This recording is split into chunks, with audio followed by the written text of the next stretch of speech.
got a lot to dive into today, Bob. Obviously, we'll talk Tennessee baseball. The Super Regionals going on later this afternoon. That's right. Talk Tennessee football. Talk the House Settlement, which God, there's so many unknowns on that right there.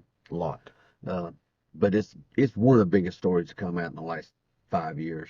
Right. We went a long stretch of time when there was pretty much nothing new going on in college sports, college football in general. Now it seems like multiple times a year there is gigantic changes. Yeah, it just earthquakes. I mean, just massively. I guess do have one question for you guys, Bob. Me and you were talking a little earlier, Yeah. and with comes to quarterback play this year without Nico being gone, him being gone and everything. You know, yes, he's a huge name, but our quarterback play, could we get better quarterback play this year? Yeah. Would it be the same? Right. Would it be worse? And one of your guys' answers to that question, put them in the comments.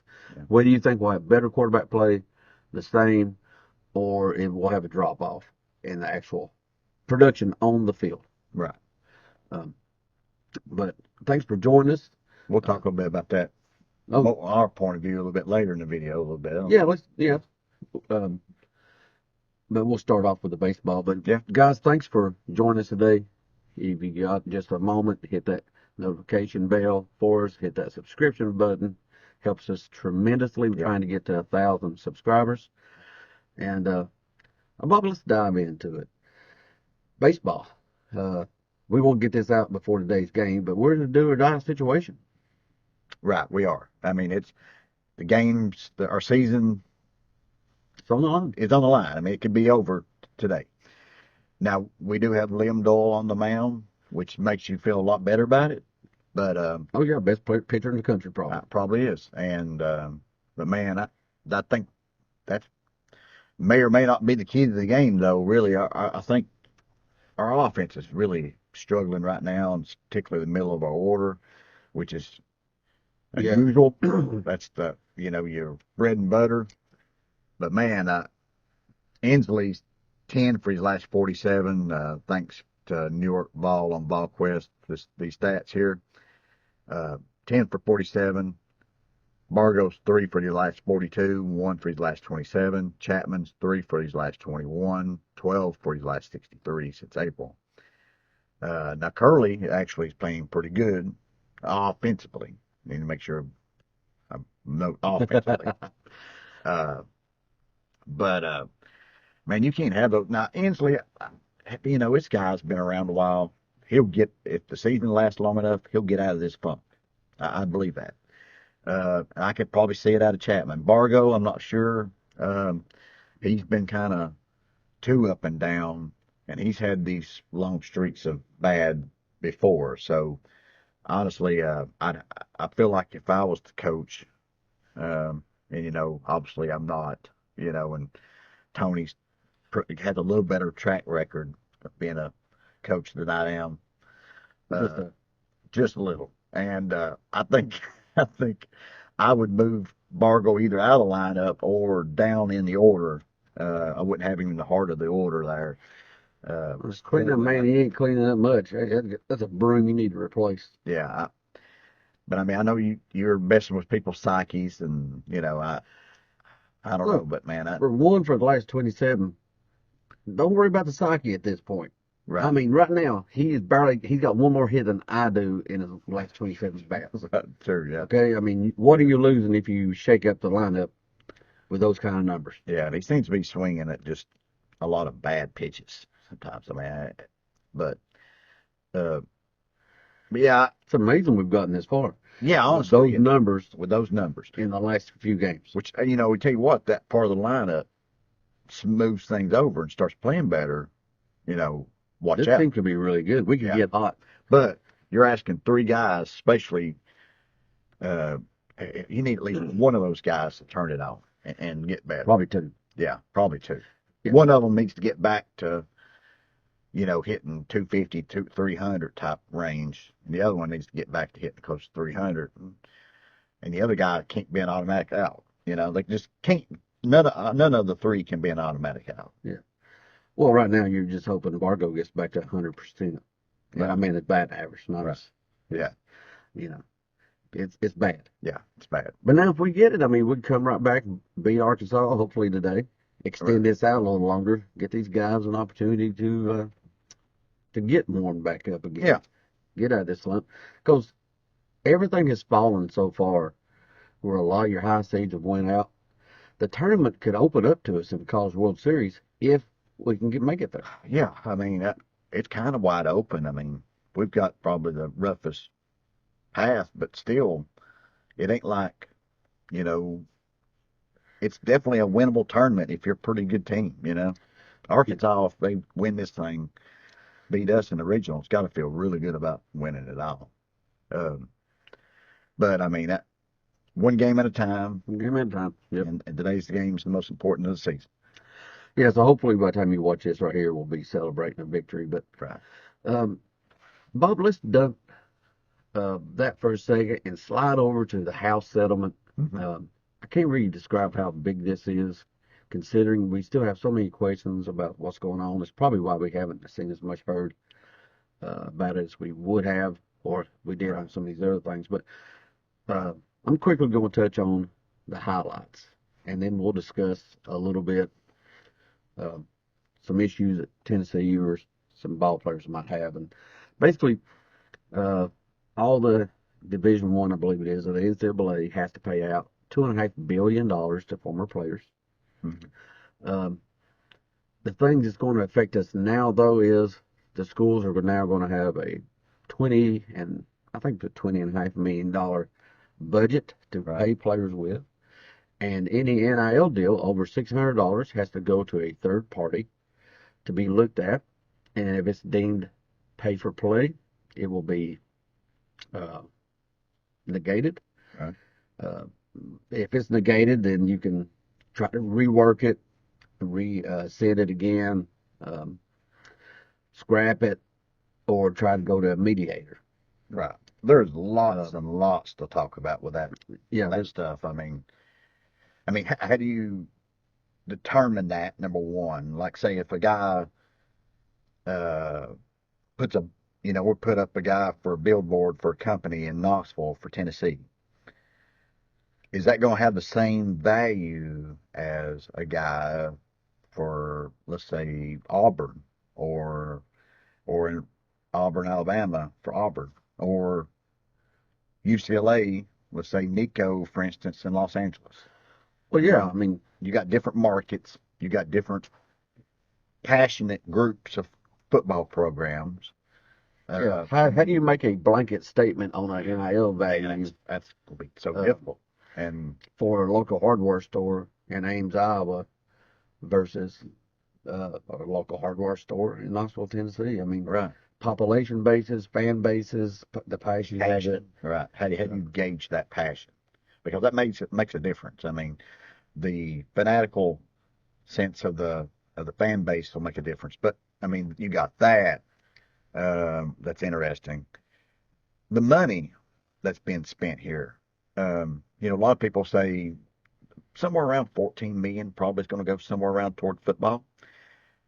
What about these programs that don't have football, like Gonzaga, Providence, Xavier, teams like that? You can mark it down right now. These teams, if things keep going like they are right now, these teams are going to be top 10 teams in basketball every year, because they're going to throw out $20 million toward basketball, and let's say Tennessee dumps $4 million into theirs. Yeah. And like I said, with the NIL being capped at such a low level for the majority of the deals, Right. I did see where that the third party that's going to be looking at it had said that 90% of the collective deals would be denied, and about 80% of just deals with individual companies would be approved according to last year. Right. So the 29 million will be the bulk of your money, it sounds like. Right. However, in this new thing, we don't really know what's going to happen. I will say this, Bob. Two things I guarantee: lawsuits, Right. both from a Title IX position, because not much money is going to be going to the ladies. Right. And it's not really a male versus female thing. It's Mark. who's making money and who's Yeah. not making money. Right. Because every sport not named football and men's basketball on the men's side is not going to be seeing a lot of money either. Right. Baseball might get a few dollars thrown their way, but it's going to be minimal. Right. Scholarship numbers we're going to be changing up for a lot of these programs Mhm. coming off this right here also. Right. But the other thing I guarantee you, Bob, is we're going back to McDonald's bags. Yeah, and that's where somebody, like somebody like Nick Saban, I could see him getting back into football. I mean, Well, now yeah, because once you're able to cheat again, he's like, hey, hey, my time ain't over yet. yeah, you're right. When stuff was above board and done legally, which I think they have been for the most part. The last 3 years, there's been no reason to do anything under the table. Yeah. Everything's been above board because there's nothing can be done about it. But now, so all of a sudden, some Dodge Chargers and Dodge Challengers, started be littering the Tuscaloosa parking lots again. Yeah, I mean, the people that don't know, man, that was just a joke. Every football player on the Alabama football team had pretty much Dodge Chargers and Challengers. Yeah, from the same dealership. Yeah, I mean, come on, they were just customized with their names on the sides of them and everything else. And Yeah, prior to NIL, when these kids definitely didn't have the money to pay for it. Trent Richardson or was it Julio Jones? One of them had an Escalade and another vehicle. I can't remember what it was. And their mama worked at McDonald's and the daddy wasn't in the picture. I can't remember if it was Trent Richardson or Julio Jones, but it was one or the other. Sounds legit to me, Bob. Yeah. But yeah, that sort of go back to that kind of stuff. So it will be. I mean, the NCAA hasn't had to worry about that part of it. Rule enforcement for the last 3 or 4 years, basically, for the most part. Right. Or they better go ahead and crank up their enforcement arm again. Right. And unfortunately, so throughout this whole NIL era, they seem to have a hard on for your Vols. So we've been having to try to keep everything above board the best we can. Yeah, we had to worry about McDonald's bags, but yet, like we said, Tim, you could have the whole team driving Dodge Chargers in Alabama. Nobody's saying nothing. Well, that's nothing new, and I don't say that as a Tennessee fan. I say that as an NCAA watcher. It's always been certain teams are protected. Yes. Certain teams are not. Right. That's the truth. It's the truth. The old joke was, I think when Auburn would buy a player, Auburn would go on probation, or Right. Jerry Tarkanian years ago had a funny saying also, I can't recall what it was right now, but it's going to be a lot more questions than answers on this house settlement. Right. Well, I'm sure we'll be talking about it in the coming weeks. These players can opt out of it, but and that's one of the ways I think they'll try to keep the lawsuits down. They'll say, well, you have the option of opting out. Well, look, yes, you can say that, but when you're the only game in town, opting out for nothing is not much of an option. I just don't see this sticking. No, I think multiple lawsuits, once again. Parts of it will stick, parts of it won't, but Bob, let's dive over to football just for a moment. Right. Several recruits on campus this weekend. The June is the month of building your football team. Right. Nowadays, I know we got Darius Gray on campus, Joel White on campus, Ed Baker, Kedrick Goldstein Jr. the second on campus. So there's a lot of good talent on campus today. But Bob, what I was really kind of wanting to discuss with you a little bit about nationally, there's such a huge disparity in expectations for this football team. And we've seen some of that just this week. Yeah, when you go to the ESPN FPI, which has been fairly accurate, seemed like to me from what I saw of it in the past, and I hope it's accurate this year, has us ranked number 10. Nationally, yeah. And then you have That's pretty good, I take that. I take that. Yeah, I take that.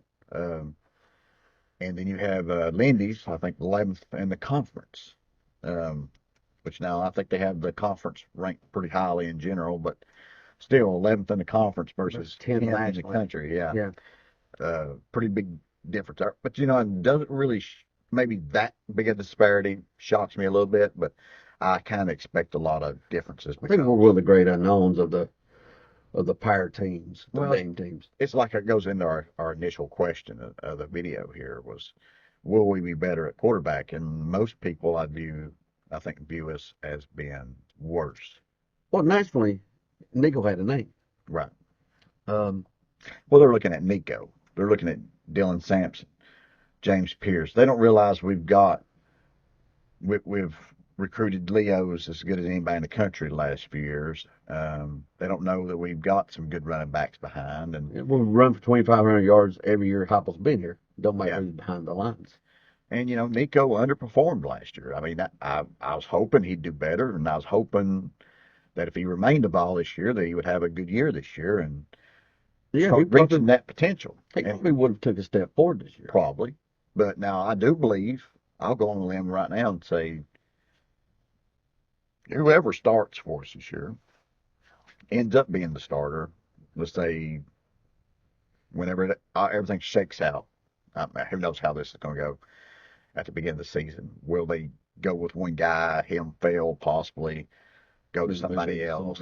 Will they be, you know, guy he got hurt, you know, kind of like Milton kind of thing? Or will it be a rotational thing, which I don't think that'll be. But once it shakes out, I kind of believe the quarterback this year will be better than what we had last year. Now, will that quarterback be better than Nico would have been this year? That's, you know, it's probably a question.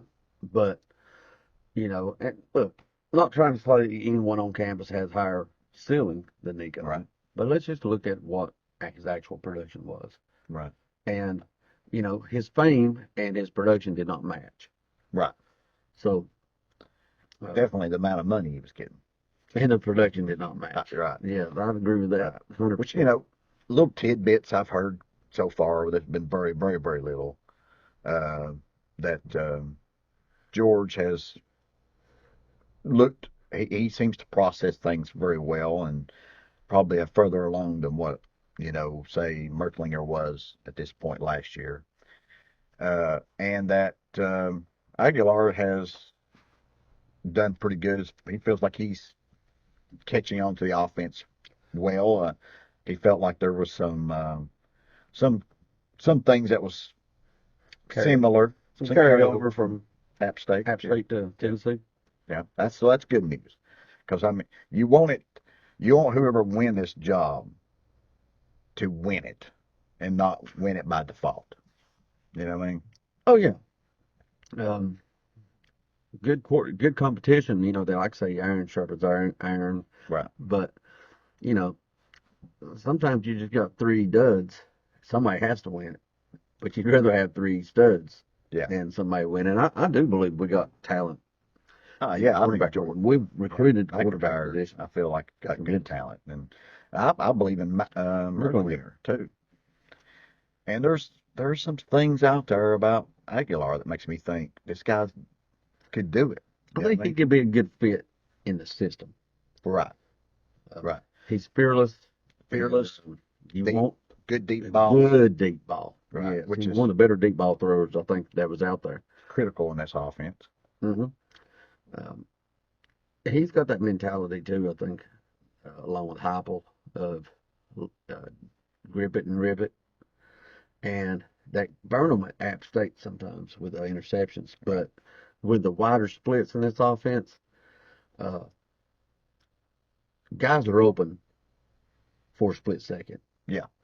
So as long as you just don't are not slow and going from here to your arm, right, you have some open windows. And I felt like Milton struggled with that, and Nico surprisingly struggled with that at sometimes. He did, especially when he had any kind of pressure. And I think that's the thing about Aguilar that impresses me with him. He seems, from what I've seen of some highlights of him, he'll stand in there and the guy's fixing to just knock the crap out of him. He'll still throw it. Where Nico, as soon as the pressure started to show, he took off. Milton did the same thing. As soon as pressure started to show, uh, Milton's eyes went down, and he started trying to figure out how he's going to get out of there. Yeah, and he had a horrible feel. He improved a little bit. He didn't last improve half of his year. Yeah. But he would roll right into pressure Sometimes, yeah, he would. early on. I guarantee you, if he had 10 pressures, he'd roll into it 9 times. He'd take off and go right to it. Yeah. It's like a magnet. But Joey, I will agree. I've seen some video of people like diving in around his legs, a lot of trash around his feet. Yeah. And he's not really paying attention to that. He'll slide if he needs to, but his head stays downfield. That may be one of the issues with him, though. I could see him being a guy who gets easily banged up, taking a hit he shouldn't take. But he seems to. I mean, I've seen him go for some plays that, they're down 14 points. They're going to lose the ball game late in the game, and he's still sticking his head in there, taking a shot. So I love that. You know what I mean? I love toughness. I don't like stupidity at him. Right, that's true. Though. Yeah, that's true. If you have the opportunity to get down, get down. I root for it, but yeah, I mean, you don't want him on the sideline. You know, you're not valuable in a cast. Right. So I think that wraps it up for us today, Bob. Guys, once again, thanks so much for taking time out of your day to join us. Mm-hmm.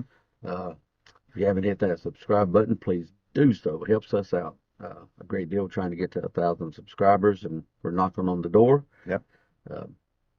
So hit that button, hit that notification bell, and leave the comment on the quarterback question that's beginning of this. Right. Bob, I've got nothing to add other than go Big Orange. Go Vols.